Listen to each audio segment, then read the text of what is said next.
विशेषकर जदयू माहिर है। तो निश्चित रूप से इस सब बातों में हम लोग नहीं मतलब समझ रहे हैं बिहार में ऐसी बयानबाजी बहुत बार हुई है और हमको नहीं लगता कि इस टाइप की कुछ खेला होगा। पुरानी आदत है, बोलते कुछ हैं करते कुछ हैं। उनका बयान होता है किसी को दबाव में भी लाने के लिए, सीट में अपनी सीट बढ़ाने के लिए भी बयान दिलवाते हैं अपने शागिर्दों से।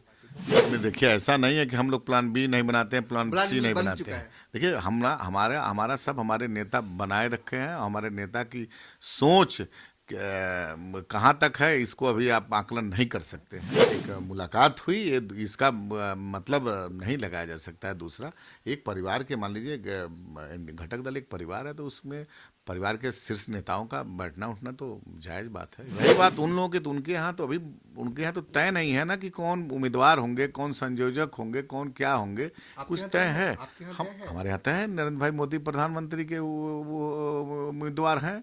नमस्कार, मैं हूं देवांशु। आप देख रहे हैं डिस फोर्टी। बिहार में क्या बड़ा सियासी खेला जो है वो होने जा रहा है, क्योंकि जिस तरीके से नेताओं के बयान बीते कुछ दिनों से आ रहे हैं उससे कहीं ना कहीं हलचल जो है वो तेज है। इस वक्त हमारे साथ बात करने के लिए लोजपा रामविलास के प्रदेश अध्यक्ष राजू तिवारी है। राजू तिवारी वो शख्स हैं जो कि चिराग पासवान के बेहद करीबी नेताओं में से एक हैं। चिराग पासवान सियासी रूप से प्लान ए या प्लान बी कुछ भी बनाए, राजू तिवारी को सब पता होता है। सवाल ये कि आपको क्या लग रहा है, बिहार में कुछ होने वाला है कि जैसे चल रहा है सियासी रूप से वैसे ही चलेगा? देखिए बिहार में हमको नहीं लगता है कुछ होने वाला है।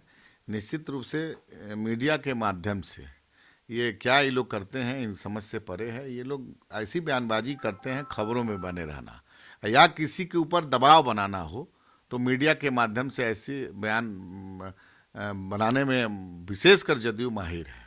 तो निश्चित रूप से इस सब बातों में हम लोग नहीं मतलब समझ रहे हैं बिहार में ऐसी बयानबाजी बहुत बार हुई है और हमको नहीं लगता कि इस टाइप की कुछ खेला होगा।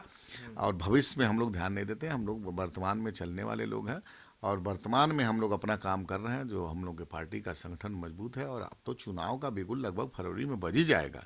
तो निश्चित रूप से इस सब चक्कर छोड़ करके लोजपा रामविलास अपने संगठन को मजबूत करने और घटक दल के सभी प्रत्याशियों को ज़्यादा से ज़्यादा हम लोग मदद करेंगे और आगे आकर के 40 सीट जिताने में लगे हुए हैं।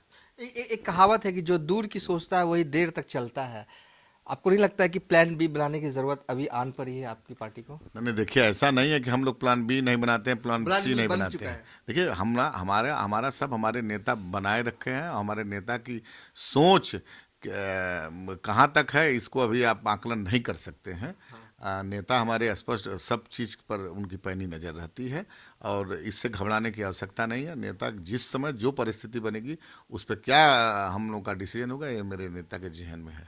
वो लगता है कि प्लान बी का जो स्क्रिप्ट है वो तीनों मिलकर नेता उपेंद्र कुशवाहा हो, जीतन राम मांझी हो, सब एक साथ नजर आ रहे थे, क्या वही है क्या? अरे नहीं, ये तो मान लीजिए एनडीए के नेता हैं, एनडीए घटक दल के वो लोग भी नेता हैं।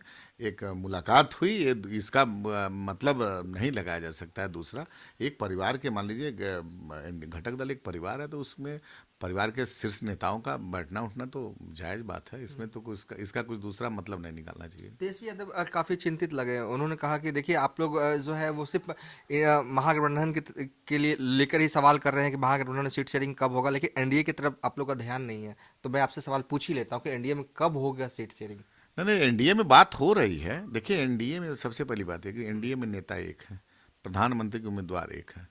सिर्फ सीट शेयरिंग की बात है और लगभग सीट शेयरिंग का फार्मूला हमारे यहाँ पहले से हमारे बड़े नेताओं के बीच में बैठक बात हो गई, अंतिम रूप देना बाकी है।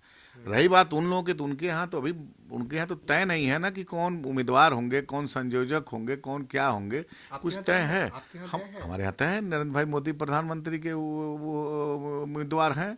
इसमें कहाँ इब्बट है।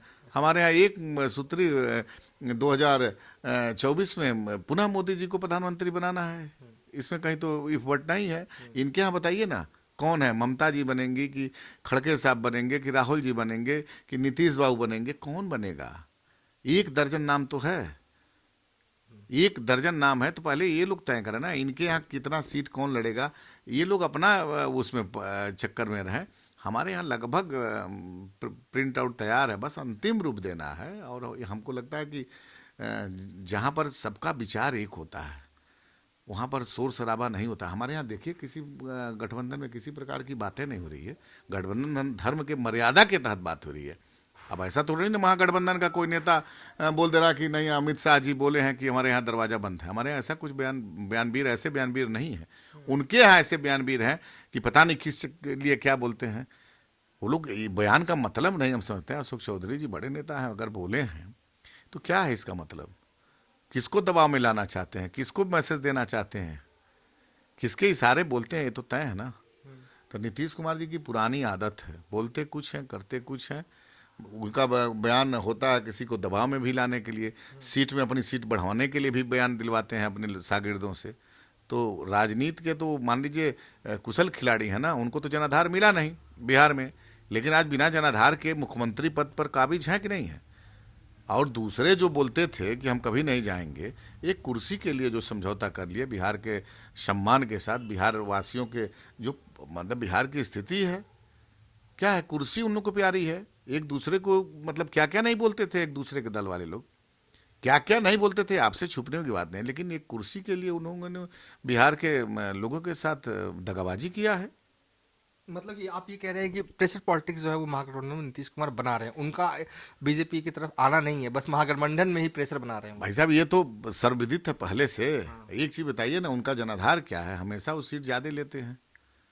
आप देखिए तीसरे नंबर की पार्टी है, और किस मतलब कैसे वो सरकार चलाते हैं, अल्पमत वाले हैं। उनको तो बिहार की सरकार, बिहार के लोगों ने उनको मुख्यमंत्री का मैंडेट नहीं दिया है। लेकिन लेकिन अगर आ जाते हैं बीजेपी की तरफ तो आपकी टेंशन बहुत बढ़ जाएगी, आप क्या करेंगे? अरे सब हमारा सब कोई सब टेंशन तैयार है, नहीं, कि आपका भी स्क्रिप्ट रेडी है? हमारा कोई टेंशन नहीं है। हमारे नेता की दूरदर्शिता स्पष्ट है, और नेता के हमारे निर्णय आपको स्वयं पता चल जाएगा।